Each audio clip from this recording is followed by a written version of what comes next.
শিলাবতী নদীর জল বেড়ে আবার প্লাবিত ঘাটাল পৌর এলাকা। জলে ডুবেছে রাজ্য সড়ক থেকে শুরু করে বিস্তীর্ণ এলাকা। নৌকো আর ডিঙি করে ফের শুরু হয়েছে যাতায়াত। ঘাটাল মাস্টার প্ল্যান তৈরির পরিকল্পনা দূর দূরান্ত দেখা যাচ্ছে না, আর সেটা নিয়ে উঠছে প্রশ্ন। কয়েকদিনের টানা বৃষ্টির ফলে শিলাবতী নদীর জল বেড়ে প্লাবিত পশ্চিম মেদিনীপুর জেলার ঘাটাল পৌর এলাকা। ইতিমধ্যেই ঘাটাল চন্দ্রকোনা রাজ্য সড়কের আগাগোড়া চাতাল এলাকায় রাজ্য সড়কের ওপর হাঁটু সমান জল। অন্যদিকে ঘাটাল পৌরসভার ৫, ৬, ৭, ৮, ৯, ১০ নম্বর ওয়ার্ড জলমগ্ন। নৌকো এবং ডিঙি করে চলছে যাতায়াত। পুজোর মুখে আবার নতুন করে বন্যার ফলে চরম দুশ্চিন্তায় ঘাটালের বানভাসী এলাকার মানুষ। বিপদসীমার ওপর দিয়ে বইছে শিলাবতী, ঝুমি, কংসাবতী নদীর জল। প্রশাসনের পক্ষ থেকে তৎপরতা এক প্রকার তুঙ্গে। মেদিনীপুরে কংসাবতীর জল বেড়ে ভেসে যাবার উপক্রম পুরসভার লাইট অ্যান্ড সাউন্ড। দড়ি দিয়ে বেঁধে রাখার কাজ করছেন কর্মীরা। নদীর জল ঢুকছে গ্রামে, গোটা গ্রাম প্লাবিত হবার আশঙ্কা দেখা দিয়েছে। জলে ডুবেছে প্রধানমন্ত্রীর গ্রাম সড়ক যোজনার রাস্তা।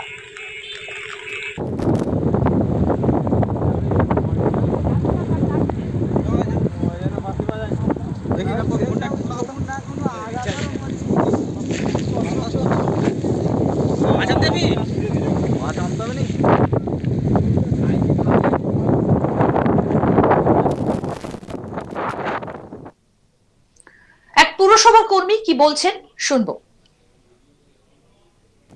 এটা হচ্ছে বৃষ্টিতে জলটা অনেক বেড়ে গেছিল, বাড়ার কারণে তারপর আমরা রাত্রেবেলা চিন্তা ভাবনা করলাম না বাঁধলে কিন্তু এটা কিছু ক্ষতি হতে পারে। এটা লাইট অ্যান্ড সাউন্ডের জন্য যে ফোড়াটা যে হয়েছে মেদিনীপুর নতুন, ওইটার জন্য কালকে হচ্ছে জলটা বেড়ে গেছিল। তারপরে আমরা কি করলাম, দড়ি দিয়ে ভালোভাবে বিনে রেখেছি। এখনো দেখছি দেখছেন এখন একটু বডিটা একটু হিলাহিলি হয়েছিল, একটু টাইট টাইট আছে নাকি দেখে নিলাম ভালোভাবে। স্থানীয় বাসিন্দা উত্তম মালাকার কি বলছেন শুনবো। ভয়ঙ্কর পরিস্থিতি, নদীর জল ছাপিয়ে ঘাটালের দিকে এসছে, আর শিলাবতীর জল তো যেভাবে পলাশচাপড়ি দিকে এসছে সেই ২১ সালের মতো হয়ে যাওয়ার সম্ভাবনা আছে। রাজ্য সড়কে কতটা জল? হ্যাঁ, রাজ্য সড়কে কতটা জল? সড়কেই তো গাড়ি পারাপার হবে না। আর এই ১ নম্বর সামনেই তো পুজো, কিছু করার নেই। আমাদের তো এইখানে এরকম পরিস্থিতি হয়, নিচুর পূজাগুলাই প্রচণ্ড অসুবিধা করতে হবে, মানুষের উৎসব একটু কম হবে। আর কি সমস্যা হচ্ছে আপনাদের? সমস্যাই তো নিচুর যে দোকানগুলোয় বন্যা নিয়ন্ত্রণ না হলে তো এরকম প্রতি বছরই আকাশঙ্কা মানুষের বহু ক্ষতি হচ্ছে। হঠাৎ এসে যাবে একজনে কিছু মাল নষ্ট হবে, বহু কোটি টাকার নষ্ট। জলের তলায় বারুণীঘাট থেকে বৈকুণ্ঠপুর যাওয়ার প্রধানমন্ত্রী গ্রাম সড়ক যোজনার রাস্তা বিচ্ছিন্ন হয়ে পড়েছে যোগাযোগ ব্যবস্থা। এক স্থানীয় বাসিন্দা স্বপন সামন্তের কি বক্তব্য শোনাবো। সামনে পুজো, আমরা বন্যায় ভাসবো, আর কি হবে, বাড়ির মধ্যে জল ঢুকে যাবে। কিভাবে যাতায়াত করছেন এখন? এখন তো পেরাচ্ছি, তারপরে আর কালকে থেকে পেরাই হয়নি। যেমন আমাদের চিয়াল চিত্র ব্যাপার, নৌকা ডোঙা সামনেই তো পুজো, আর সামনে পুজোটা কি হবে, আমাদের পুজো তো সবই একই তাহলে আমাদের বাঁচটা পরিস্থিতি কিছু করার নেই। মানে প্রতি বছরই কয়েকবার করে প্রতি বছর। এছাড়াও চন্দ্রকোনা শ্রীনগর রাজ্য সড়কের পলাশচাবড়ি এলাকায় চাতাল একেবারে জলমগ্ন। নদীর জল বিপদসীমা পার করায় চন্দ্রকোনার যদুপুরে কয়েকটি জায়গায় বাঁধ ভাঙার আশঙ্কা দেখা দিয়েছে।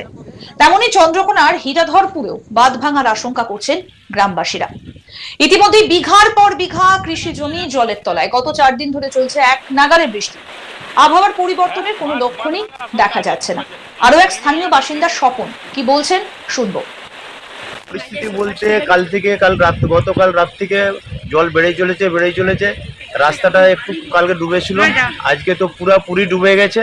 হ্যাঁ, এক হাঁটু কি এক জাং জল, প্লাস ৩ জায়গায় কেটে গেছে, অল্প অল্প কেটেছে, সেটা প্রচুর কাটার সম্ভাবনা বেশি। হ্যাঁ, কোন জায়গায় বাঁধ ভাঙতে পারে? কোন জায়গা বলতে সেখানে নন্দ ঘরের কাছে ওখানে, ঠিক আছে। আর এখানে ২ জায়গায়, আশ্রমের সেপাশে আর ওই দিকটায় শিলাবতী নদীর বাঁধে। বাঁধ কি মানে ভাঙলে ক্ষতি কতটা হবে? ক্ষতিটা হবে বলতে, একে তো চাষের জমি ডুবে পুরো একদম শেষ হয়ে গেছে। তারপর যদি বাঁধ ভাঙে তাহলে চাষের জমির ধান ফানকে সবকে চুচন নিয়ে টেনে নিয়ে চলে যাবে। এটা কি স্থানীয় বাসিন্দা বিশ্বজিৎ পণ্ডিত কি বলছেন শুনবো। 3 দিন ধরে জলমগ্ন, চারদিকে জল সঞ্চয় করছে। আর আমাদের কৃষিকাজের উপর নির্ভর, মানুষজন জল পানীয় জল পাচ্ছে না, বা যাতায়াতের জন্য বিদ্যুৎও নেই, বা যাতায়াতের জন্য যে রাস্তা তাতেও জলমগ্ন। ধান সব ডুবে গেছে, ধান সব ডুবে একেবারে ভর্তি হয়ে গেছে জল। কি মনে করছেন বন্যার আকার কি ভয়াবহ হবে? সরকারকে আবেদন করব কিছু যেমন ত্রাণের কিছু পাওয়া যায় সরকারের তরফ থেকে। বন্যা কি ভয়াবহ হবে মনে করছেন? ভয়াবহ বলতে বিরাটই ভয়াবহ। নদীগুলো ভর্তি গেছে, সামনে নদী, উচ্চে জল রাস্তাতে উঠে গেছে, আর যাতায়াতের খুবই অসুবিধা। দুর্যোগপূর্ণ আবহাওয়া কবে কাটে সেদিকেই তাকিয়ে নদী তীরবর্তী এলাকার বাসিন্দারা। পরিস্থিতির উপর নজর রেখে চলেছে প্রশাসন। আমাদের প্রতিনিধি শাহজাহান আলী কি প্রতিবেদন তুলে ধরেছেন শুনবো। পুরো বর্ষা কোনোভাবে সামাল দেওয়া গেলেও ফের ঘাটালে অকাল বন্যার পরিস্থিতি তৈরি হলো সোমবার থেকেই বলা ভালো। গত 3 দিন ধরে যে প্রবল বর্ষণ শুরু হয়েছিল পশ্চিম মেদিনীপুর জেলা জুড়ে রাজ্যের অন্যান্য জেলার সঙ্গে, তার একটা বিরূপ প্রতিক্রিয়া দেখা গেল ঘাটালের সর্বাগ্রে। ঘাটালে যে সমস্ত নদীগুলি বন্যার কারণ হয়ে থাকে তা হলো শিলাবতী, কংসাবতী এবং আংশিক থাকে কেঠিয়া খাল। এই 3টি নদীতেই কিন্তু জলস্তর বেড়ে গিয়েছিল গত 2 দিন ধরে। তারপরে সোমবার সকাল থেকে যে চেহারা তা রীতিমতো ভয়ঙ্কর ও উদ্বেগজনক। জানা গিয়েছে ঘাটাল, চন্দ্রকোনা, দাসপুরের বিভিন্ন এলাকায় রাজ্য সড়ক জলের তলায় চলে গিয়েছে। বহু জায়গা ঘাটাল সহ পাশাপাশি এলাকায় চাষের জমি, কয়েকশো একর জমি এখন রীতিমতো জলের তলায়। যাতায়াতের মাধ্যম হিসেবে ঘাটালে প্রবল বন্যার সময় যা দেখা যায়, অর্থাৎ নৌকোতে করে সড়ক পথে যাতায়াত করছে, সেই চিত্র পুনরায় শুরু হলো ঘাটাল মহকুমা জুড়ে। শুধু ঘাটাল মহকুমা নয়, পশ্চিম মেদিনীপুরের মেদিনীপুর সদর ও অন্যান্য এলাকাতেও কিন্তু কংসাবতী নদীর জলস্তর বেড়ে গিয়ে এই বিপত্তি তৈরি হয়েছে। পশ্চিম মেদিনীপুরের মেদিনীপুর সদর বা শহরংলগ্ন এলাকা যদি বলা হয়, তাহলে কংসাবতী নদীর উপরে যে সমস্ত বাঁশের সেতু বা ফেয়ারওয়েদার সেতু ছিল সেগুলি সবগুলোই ইতিমধ্যে উড়ে গিয়েছিল। সেই সমস্ত জায়গায় বিপজ্জনকভাবে নৌকোয় যাতায়াত শুরু হয়েছে। এবং ঘাটাল এলাকাতে যদি বলা হয়, তাহলে ঘাটালের পৌর এলাকাতে বেশ কিছু ওয়ার্ডে জল ঢুকতে শুরু করেছে নতুন করে রবিবার সন্ধ্যার পর থেকে। এবং তারপরে দেখা গিয়েছে ঘাটালের মনসুকা, চাতাল ও অন্যান্য চন্দ্রকোনা টাউনের বিভিন্ন এলাকায় সবগুলি রাজ্য সড়ক এবং বিভিন্ন গ্রাম প্লাবিত পরিস্থিতি। গ্রাম থেকে বহু মানুষ তারা কিন্তু বিভিন্ন জায়গায় আশ্রয় নিতে শুরু করেছে উঁচু স্থানে। জেলা শাসক খুরশেদ আলী কাদেরি ও পুলিশ সুপার ধৃতিমান সরকার ঘটনাস্থলে রওনা দিয়েছেন বেলা 12টা নাগাদ ঘাটালের উদ্দেশ্যে।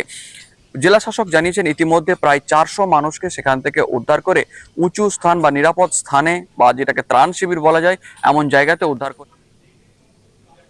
আরো আপডেট পেতে দেখতে থাকুন আজ তাক বাংলার ইউটিউব চ্যানেল, সাবস্ক্রাইব করুন।